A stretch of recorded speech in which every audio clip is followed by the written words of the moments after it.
Hello, this is David and welcome to Make Me Proud, the video series sharing the story of my campaign to become a better sprint swimmer. And in this episode, we are going to be taking a look at the qualifying times for the British Swimming Masters National Long Course Swimming Championships 2024. That's quite a tongue twister. With a view to see if I meet said qualifying times and therefore have the opportunity to participate in this year's competition. The entry information for this event dropped only on Friday, so I'm super excited to see whether I can participate when I wasn't able to last year. So if you would give this video a like, I would very much appreciate it, and remember to subscribe to my YouTube channel and follow my Facebook page so that you know of whenever I upload any new videos. New Make Me Proud episodes come out every Sunday evening, but otherwise, without any further ado, let's dive right in to today's video. So first off, I'm going to explain how qualification for British Masters Long Course Nationals works. So there are two time periods, two phases within which you can enter the competition, phase 1 and phase 2. Each come with their own unique set of qualifying times, where the qualifying times for the phase that opens earlier, phase 1, is harder to meet and quicker than those for phase 2. And the reason for it is because it guarantees the ability of the top swimmers in the country to obtain their place at this competition, which I think is right given that it is the top competition in the country as a nationals. So how that works is the harder set of qualifying times means the top swimmers can enter in phase 1. They've got a week or so window in which to enter the competition without having to worry about getting to their computers quick enough. Because those that don't meet the phase 1 times but meet the phase 2 times can't actually get into the system to enter the competition. So it just means that the top swimmers have an easy opportunity, they've got a relaxed opportunity to enter the competition and have their guaranteed spot there. However, that means that when the entries open for phase 2, it can be quite a rush to guarantee your spot, where sometimes it's just the luck of the draw to see whether you've got any spaces left. So phase 1, you're pretty much guaranteed to get into the competition if you meet the phase 1 opening qualifying times. But when it comes to phase 2, first off you have to meet the phase 2 qualifying times, but then you're in a mad rush to secure your place when that window opens. So that is how qualification for this event works.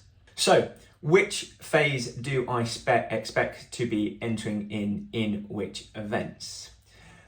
Well, the answer to that question is that I don't expect to meet any of the phase 1 qualifying times, and therefore I'm in that sort of rush period in phase 2 in order to secure my place.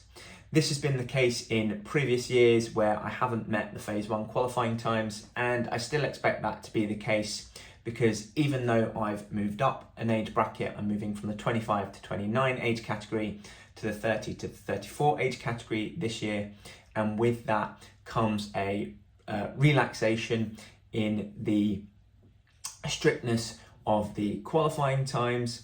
At the same time, that relaxation is pretty slim because you still get elite swimmers in the 30 to 34 age category going for the Olympics, and therefore, although it's probably a slight disadvantage on the younger swimmers there, the disadvantage is only slight, where it can be overcome in various different manners. So not expecting to meet any of the phase 1 qualifying times, as has been the case in previous years, despite the fact that I'm moving up an age category. So we will check that to see if that is actually the case. So in the 50 meters freestyle, the one that's probably going to be the hardest for me to meet a phase 1 qualifying time, the time is 26.20 seconds. So I don't meet that. The fastest I've swum a 50 meters freestyle was at Europeans last year with a 28.31. So I'm still 2.11 seconds off of the qualifying time for to enter in phase one under at British Long Course Nationals. The 100 meters free, I may be a little bit closer in, given that it's double the distance. This is a 58.70, where my quickest time is a 101.26. So I'm just trying to do the maths quickly in my head. That's about a 2.5 second drop.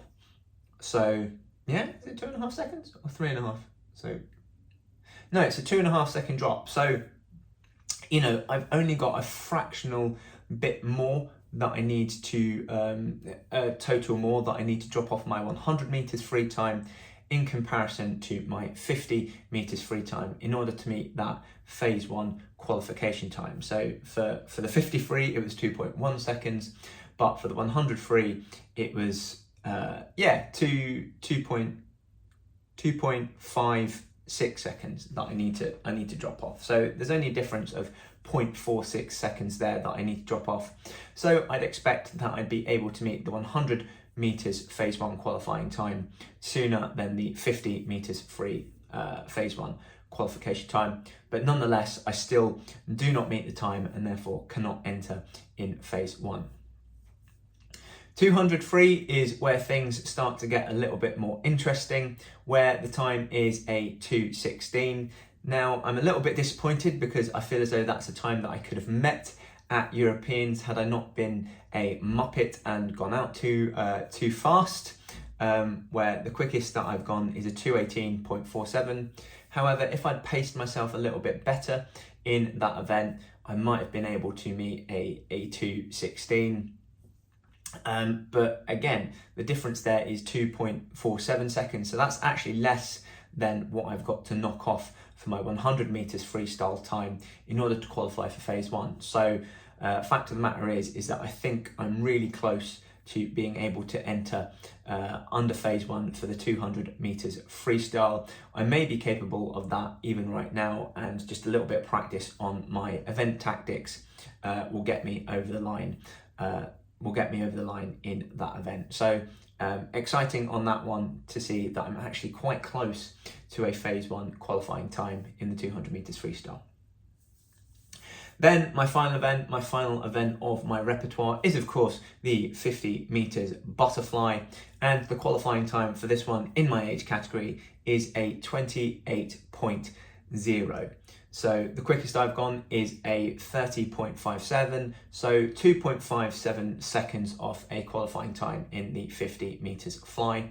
So around about the same amount that I've got to drop off for my 100 freestyle, and a little bit more than that I've got to drop off for my 50 meters free. So in that sense, the 50 meters fly is probably the event that I'm going to get that phase one qualifying time last, if I do get the qualifying time at all, which is fingers crossed at some point. But yeah, that's the one that I'm furthest away in. However, for a little bit of fun, just to reverse these qualifying times around, I like to see, what age I would actually be at in order to need to meet these phase one qualifying times. So for the 50 meters free, in order to qualify in phase one, I'd have to be 55 to 59.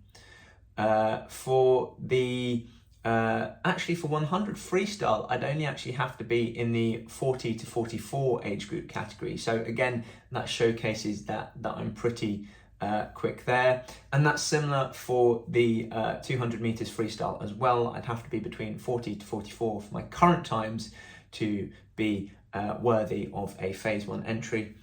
And then in the 50 meters fly, it'd be 50 to 54. So actually a age bracket younger than the 50 meters free. However, I feel as though that's more because the 50 meters free is more popular than the 50 meters fly, and therefore the relaxation in the qualifying times isn't quite as big for the 50 free as it is for the 50 meters fly.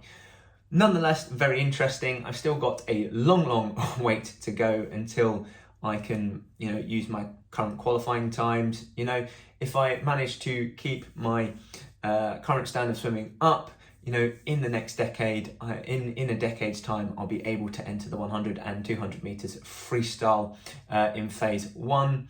I've got to wait a whole lot longer than that, 25 years for the 50 free and 20 years for this 50 meters fly.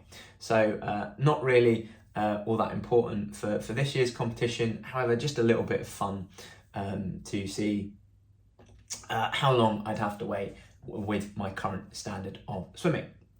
However, moving on to the phase 2 qualifying times, and I did get a little bit twitchy with the Swim England Masters short course national championships in Sheffield, where I was getting a little bit of sweat under my brow, where some of the times were, I was very close to not meeting.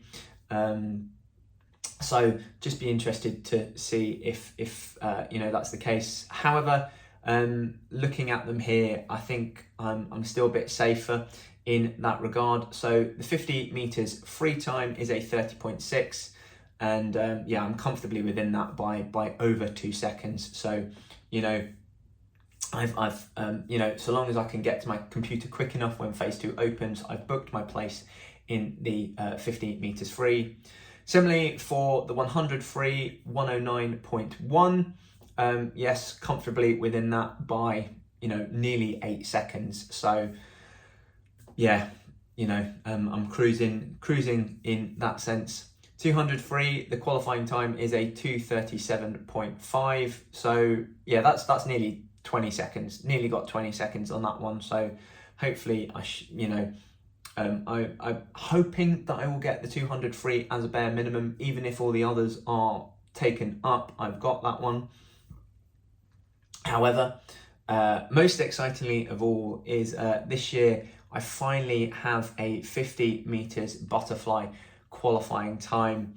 2 years ago when I did it in Aberdeen, I didn't have the 50 meter fly qualifying time, which meant that I could only stick to the 50, 100 and 200 meters freestyle. However, I now have that 50 meters fly and can be able to compete in that event again, if I can get to my computer quick enough once the phase 2 qualification opens. So nice and comfortably within those qualifying times, so happy with that. Super excited to enter this competition. So now it's just a basis of making sure that I can get to my entries, get to the entry portal quick enough to make sure that I'm in on that phase 2. But otherwise have the phase 2 qualifying times, and fingers crossed I'm going to really enjoy competing at this competition.